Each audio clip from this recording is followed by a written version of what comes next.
Le cours ce matin dédicacé le Nishmat, le docteur Yaakov Assaag Ben Shaba et le Salomon Biton Ben Chana. Dit le Zohar ce matin. Patrou inhu vamru echa yashva badav. On parle toujours de la Megillah de echa yashva badav. Il s'est écrit ici chad yoma itl lekutcha berichu echima de nafshi. Il faut comprendre que Tisha B'Av, c'est un jour de fête. Pourquoi c'est un jour de fête? Mashiach, il est né le jour de Tisha B'Av. Et c'est pour cela, pendant tout le Tisha B'Av, il n'y a pas de supplication. En tachanunim betisha B'Av. Ziyom Chag. Un jour de fête. Tout le Tisha B'Av, il n'y a pas une fois, Hachamnu, Bagadnu, tu es en train de lamenter, tu es en train de pleurer. Mais quand tu fais comme ça, tu dois faire tachanunim, en tachanunim. Kol Tisha B'Av, Yom Tisha B'Av. Tisha B'Av. Tisha B'Av vient pas. Pourquoi? Parce que c'est une journée qu'Akadosh Baruch Hu, il aime beaucoup. On dit que c'est la journée la plus propice que le Mashiach vient. Parce que c'est son anniversaire. Alors il dit ici qu'Akadosh Baruch Hu aimait beaucoup ce jour-là.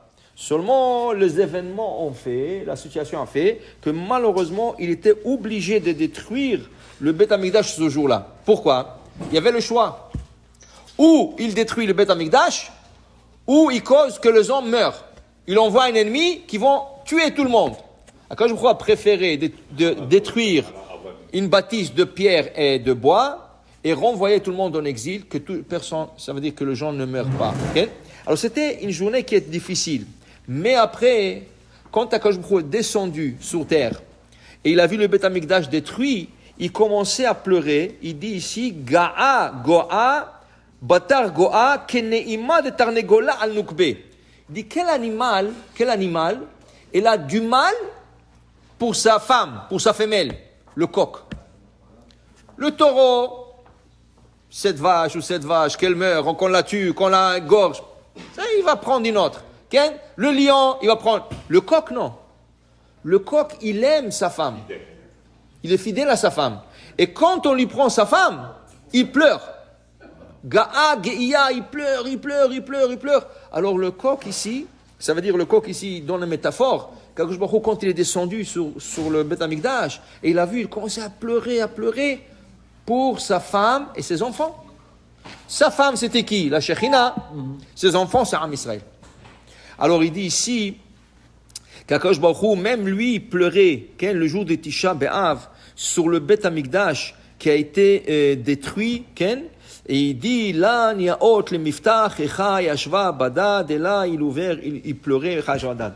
Le Zohar explique dans un passage, il dit qu'Akadosh Baruch Hu, le jour de Tisha B'Av, il a une place dans le Shamaim, dans le ciel, que même les malachim ne savent pas où est cette place. Personne ne sait où est cette place. Et le jour de Tisha B'Av seulement, ils rentrent dans cette place pour pleurer pour le Beth Amikdash.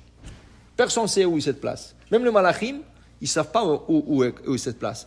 Mais ils rentrent là-bas dans cette chambre et ils pleurent pour la destruction de Beth Amikdash. Pour dire que jour Tisha B'Av, il faut vraiment avoir de la peine. C'est-à-dire pour Beth Amikdash, que ici à Akadosh Baruch Hu, il a de la peine pour cette maison. Pourquoi? Parce que c'est pour nous qu'il a de la peine. Pour Am Israël qui était exilé. Nous, on doit avoir de la peine aussi pour Beth Amikdash. Pour dire, des fois, on se pose la question. On dit Yerushalayim, le Beth Amikdash. Mais regarde, tu va à Jérusalem aujourd'hui. La ville la plus moderne au monde.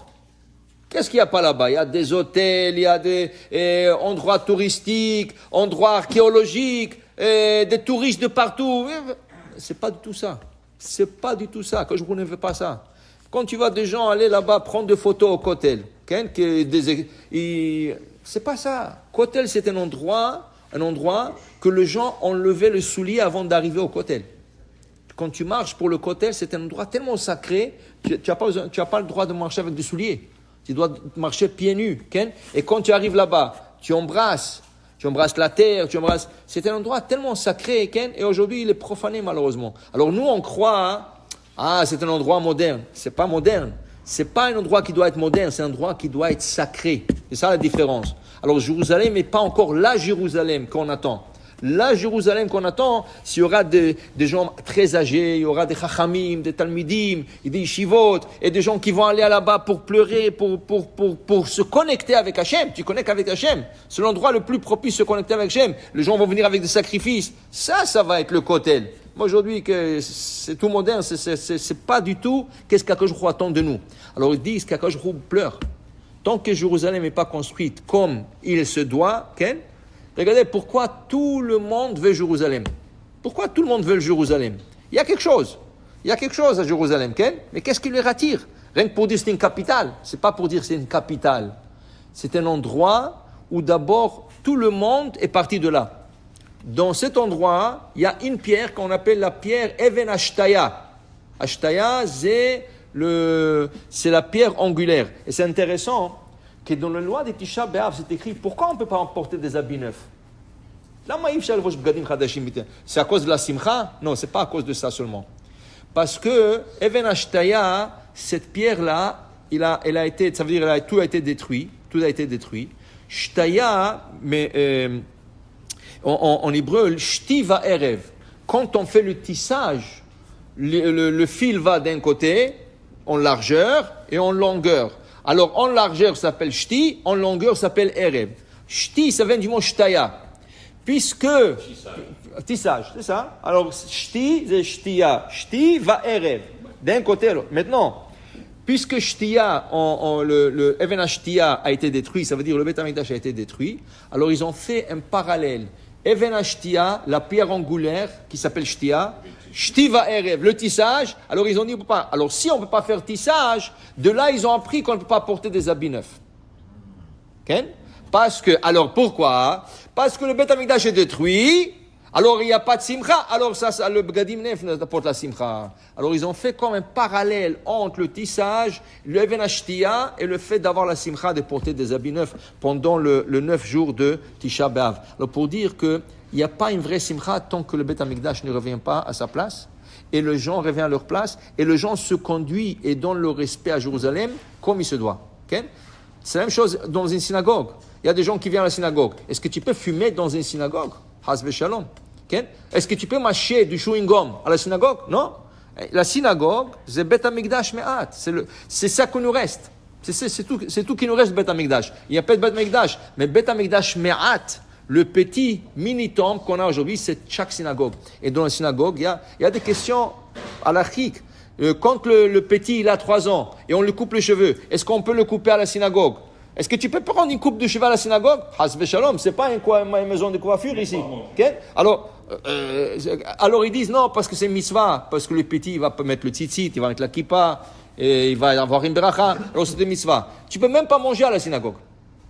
Sauf dans un bet midrash. Si c'est un bet midrash, maison d'études, tu peux. Mais manger à la synagogue, c'est assourd. Même pas prendre un verre d'eau. Alors pourquoi on prend un verre d'eau? Pourquoi on boit Alors si c'est des synagogues, dans la synagogue, ça va être utilisé comme maison où on va étudier. On va étudier. Alors maintenant, qu'est-ce que tu vas? Et si tu vas prendre un verre d'eau, tu vas sortir dehors pour boire, tu vas rater le cours. Alors ils l'ont permis, s'il y a un cours de Torah, de boire. Okay? De boire dedans. Mais normalement, dans une synagogue, tu n'as pas le droit ni de manger, ni de boire, ni de parler, et ni de faire quoi que ce soit. Ça, c'est le mini-temple. Imagine-toi le Beth Amikdash lui-même, combien de respect nous le devons. Baruch Adonai Le'olam. Amen. Amen.